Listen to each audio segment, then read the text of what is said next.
तीसरी पंचायत के माननीय पंचायत समिति सदस्य और हमारे अभिन्न मित्र बड़े भाई स्वरूप मंसूरदार, साथ ही इस संस्था के सचिव हमारे मुच्छू भाई और जितेंद्र जी तथा तमाम इस अकादमी के साथीगण, सहयोगीगण और उपस्थित तमाम छात्र छात्राएं, खेलकूद के माध्यम से अपने जीवन को तराशने वाली युवा युवतियाँ, आप सभी को जोहार। देखिए, आज से जब हम लोग बचपन में थे तो एक कहावत कही जाती थी कि खेलोगे कूदोगे तो हो जाओगे खराब, पढ़ोगे लिखोगे तो बनोगे नवाब। लेकिन आज लोगों ने इस कहावत को बदल दिया है। जो कहावत कही जाती थी उस कहावत को आज के युवाओं ने, आज की युवतियों ने अपने मेहनत से इस कहावत को बदल दिया है। आज अब लोग कहते हैं कि खेलोगे कूदोगे तो भी बनोगे नवाब और पढ़ोगे लिखोगे तो भी बनोगे नवाब। तो निसंदेह आज इस कहावत को अगर बदला है तो आपने अपने अथक मेहनत और संघर्ष के कारण ही बदला है। और यही नहीं, जब विधानसभा का सत्र था तो आपको याद होगा जिस दिन खेल विभाग के बजट पे चर्चा हो रही थी, हम एकमात्र विधायक थे जिन्होंने विधानसभा के पटल पर इस मांग को भी किया था कि जो हमारे खेलने वाले युवा हैं, युवतियाँ हैं, उनको कम से कम इस राज्य में भी पड़ोसी राज्यों के तर्ज पर इंस्पेक्टर बनाया जाए, डीएसपी बनाया जाए। बाकी जो राज्य है वहाँ अगर कोई बढ़िया स्टेट लेवल का खिलाड़ी आता है, देश लेवल का खिलाड़ी आता है तो उन्हें राज्य की जो सरकार है डीएसपी बनाती है, किसी को इंस्पेक्टर बनाती है, लेकिन हमारे यहाँ मात्र एक हवलदार बनाती है। तो मैंने विधानसभा में ये सवाल भी उठाया था, सरकार से मैंने आग्रह भी किया था कि जो खेलने वाले खिलाड़ी हैं उनको प्रोत्साहित कीजिए, उन्हें पॉजिटिव बनाइए। हमने 2-3 खिलाड़ियों का भी उदाहरण दिया था कि झारखंड की मिट्टी में खिलाड़ियों की कमी नहीं है। मैंने तो निसंदेह आज वैसे भी कहावत है, अभी सबने बताया कि जो पिंकी का गांव है वो अभाव में है, तो उसका गांव, उसकी सुविधाएं नहीं होने के कारण ही पिंकी आज यहाँ तक आई। अगर इसके गांव में सुविधा होती, इसके गांव में अगर चीज़ों को प्राप्त कर लेती तो हमें लगता है वो यहाँ तक नहीं आ पाती। बिरसा मुंडा तभी भगवान बने जब उनके घर में खाने को अनाज नहीं था। विनोद बिहारी महतो भी इस दहलीज पर तभी पनपे जब वह अपना मामा घर से रह के पढ़ाई किए। तो जो लोग अभाव में पलते हैं वही लोग इतिहास बदलते हैं, इस बात को याद रखिएगा। हम भी विकट परिस्थितियों में पले बढ़े हैं। हमारे पिताजी का, हमारे दादाजी का एक ही साल देहांत हो गया था जब हमारी आयु मात्र 1.5 से 2 साल थी। हम भी अभाव में पल के पढ़ के यहाँ तक आए। हमेशा इस बात को याद रखिएगा। आप सचिन तेंदुलकर को जानते हैं, आप उनके बेटे अर्जुन तेंदुलकर को भी जानते हैं। क्या सुविधा मिली होगी आपको भी मालूम है, लेकिन आज जो वैभव सूर्यवंशी ने जो कमाल किया, अर्जुन तेंदुलकर 4 बार भी जन्म लेगा तो नहीं कर पाएगा। स्वभाव में कभी काम नहीं होता है प्यारे बच्चों, हमेशा याद रखिएगा। जो लोग अभाव में पलते हैं, जो लोग अभाव में बढ़ते हैं, वही इतिहास बदलते हैं। सुनील गावस्कर के बेटे रोहन गावस्कर को भी हमने देखा, 2 क्रिकेट मैच खेले, टाइम फिक्स हो गया, वो सुनील गावस्कर के बेटे थे।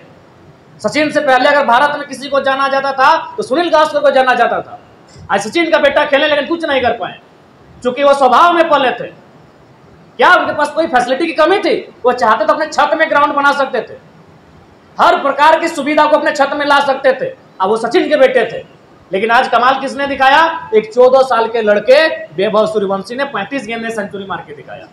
तो इसलिए अगर आप अभाव में पलते हैं तो शिकायत मत कीजिए, वो अभाव ही आपको मेहनत कराएगा। आज भी आप पता कर लीजिए, मैं जिस समाज से आता हूं, मैं अपनी बात करता हूं, हमारे समाज से जितने लोगों ने टाटा में सर्विस किया था, बीसीसीएल में सर्विस किया था, 1% उनके बेटे जॉब नहीं करते हैं। चूंकि उन्होंने देखा कि हमारे पिताजी सर्विस कर रहे हैं।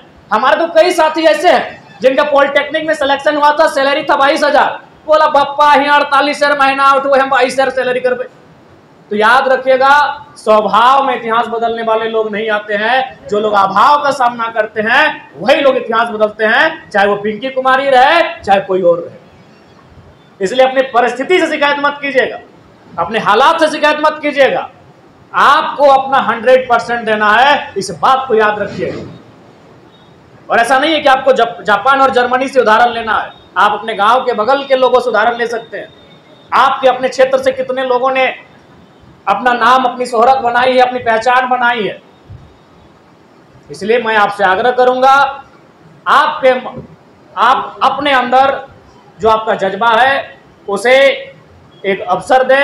और जहां तक एक विधायक होने के नाते मेरा कर्तव्य बनेगा, मैं आज आपको कह के जाता हूं, आप मेहनत कीजिए, आप आगे बढ़िए। हम आपको, अगर आपको आवश्यकता पड़ी कहीं आर्थिक अभाव की, तो मेरी जो अभी विधायक की सैलरी है 2,13,000 रुपये अभी झारखंड के विधायक का सैलरी मिलता है, उसमें हमने 1,60,000 जनता के बीच दान करने की बात करी है। तो निसंदेह उस सैलरी से हम आपको आगे बढ़ाएंगे अगर आपको जरूरत पड़ी। हाँ, उस हिसाब से ही भाई, अब हमारी सैलरी 1,60,000 ही हम डोनेट कर पाएंगे, और आपको अगर उससे ज्यादा जरूरत पड़ गई तो उस समय हम कहीं और मेहनत करेंगे। लेकिन अगर कभी ऐसा जरूरत लगा तो आप हमसे जरूर कहिएगा, हम अपनी क्षमता के अनुसार आपकी मदद करेंगे। और इधर उधर से नहीं, हमारी जो सैलरी होगी, जो एक विधायक को सैलरी दिया जाएगा सरकार की ओर से, हम अपनी निजी सैलरी से आपको मदद करने के लिए तैयार रहेंगे, बस आप हमें बताइएगा। तो हमारे विधायक होने के नाते हमसे जो भी आपके लिए करना पड़ेगा निसंदेह हम करेंगे, चूंकि खेल से हमारा अभी भी नाता है। ये टी शर्ट हम आज ही मंगाए हैं, ये देखिए खिलाड़ी फुटबॉल खेलने वाला टी शर्ट है। हम जब विधानसभा में गए तो कई सचिव आकर हमसे मिले कि विधायक बाबू ये वो छोटा सा रिक्वेस्ट है, कम से कम अब आप विधायक बन गए हैं, इस राज्य के सबसे बड़े चेहरे भी हैं, तो कम से कम अब थोड़ा सा खलता पजामा पहन के आइए ना। हम बोले सर हमको कंफर्ट फील नहीं होता है, हम खेल के मैदान से ही विधायक बने हैं, हम कॉलेज से सीधे विधायक बने हैं। आज भी हमारा अभी एडमिशन है नहीं, हमारा इस महीना हमारा रिपोर्ट सबमिशन होगा विनोद बिहारी विश्वविद्यालय। तो हमने उनको यही कहा कि हम खेल के मैदान से ही डायरेक्ट यहाँ तक आए हैं, हमें आपके ये जो नेता वाला पोशाक है वो हमको सूट ही नहीं होता है, हम कंफर्ट नहीं हो पाते हैं। तो निसंदेह हम खेल को समझते हैं, खेल की भाव को समझते हैं, और खिलाड़ियों को जो करना पड़ता है, जो मेहनत करते हैं, उस व्यवहार को भी हम समझते हैं। और बाकी जो हमारे तमाम साथियों ने स्टेडियम को लेकर जो बातें सुझाई, मैं आपको बताना चाहूंगा कि जब हम विधायक बने थे और एक सप्ताह के अंदर जब हमने गिरिडीह के डीसी से जो पहली बैठक की थी, उस बैठक में ही हमने मिनी स्टेडियम की बात कही थी। लेकिन डीसी महोदय के माध्यम से हमें भी जानकारी उपलब्ध कराई गई कि कुछ कागजों का हेरफेर है, कुछ कागजी प्रक्रियाओं में दुविधाएं हैं। अगर वो कागजी प्रक्रियाएं दुरुस्त कर लेंगे तो निसंदेह डुमरी में हम लोग बहुत जल्द एक नए मिनी स्टेडियम का जो संकल्प है उसे हम लोग आधारशिला देते हुए ग्राउंड पर लेकर आएंगे। तो हम लोग उन सब विषयों को लेकर काफी गंभीर है, आपको हम लोग आश्वस्त करना चाहेंगे। क्योंकि समय का अभाव है और बाकी सभी ने जो बातें कहना था कहा। पुनः जो हमारी बहन पिंकी कुमारी आज एक सुदूर गांव से चलकर आई है, और हम आशा करते हैं कि पिंकी डुमरी के साथ साथ एक लड़कियों के लिए एक प्लेटफॉर्म बनेगी। क्योंकि आज का जो परिवेश है, हालांकि ये बातें हमें नहीं कहनी चाहिए, लेकिन थोड़ा सा हम कहेंगे। आज आप सुनते होंगे कि कोई घर की बहन या कोई लड़की कहीं चली गई तो उससे क्या होता है, उसका प्रभाव समाज में पड़ता है। और कोई अगर लड़की घर से बाहर जाकर पढ़ाई करना चाहती है तो उसका दरवाजा बंद हो जाता है। लेकिन पिंकी ने जो प्रयास किया है, ये जितना सफल होगी उतना गांव घर की लड़कियों का दरवाजा बाहर आने के लिए खुलेगा।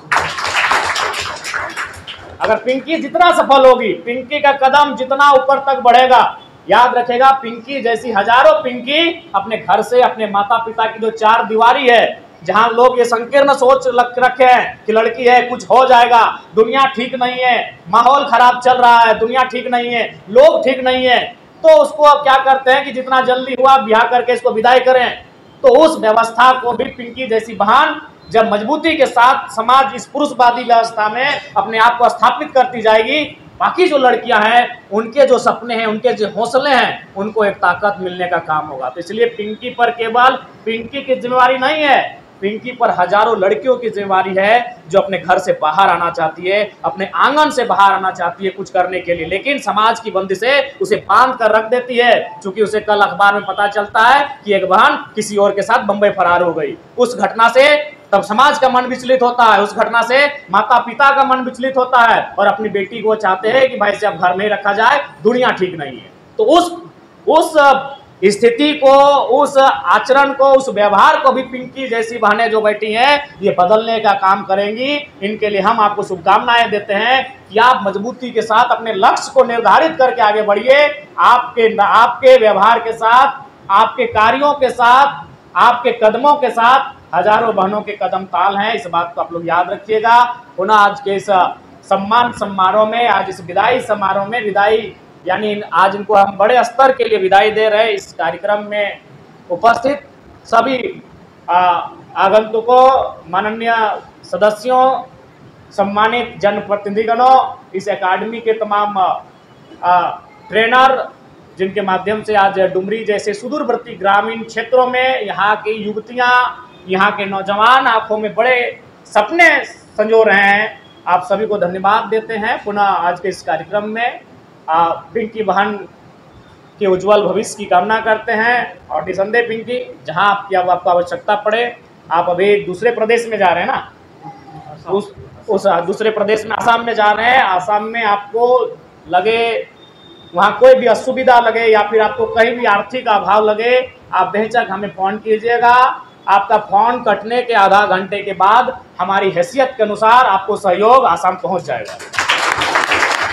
जो हमारी क्षमता है, जो हमारी हैसियत है, चूँकि हम ऐसा सपना नहीं दिखा पाएंगे जिसको हम पूरा करने में आपका सहयोग ना कर सके, लेकिन हम जितना कर सके उस बात को डंके की चोट पर कहते हैं। आपको लगे हमारी ज़रूरत, आपको वहाँ कोई खेल के सामान की आवश्यकता पड़े और आपको पैसे घट जाए, आपको हॉस्टल में रहने के लिए अगर पैसे घट जाए, आपको खान पान का सामग्री लेने में पैसे घट जाए, आप निसंदेह याद रखिएगा आपका फ़ोन कटेगा। और ऐसा नहीं कि तुरंत, आधा घंटा समय लगेगा, क्योंकि हम भी फ़ोन पे नहीं चलाते हैं। आपको वहाँ ट्रांजैक्शन हमको फ़ोन पे से करना होगा।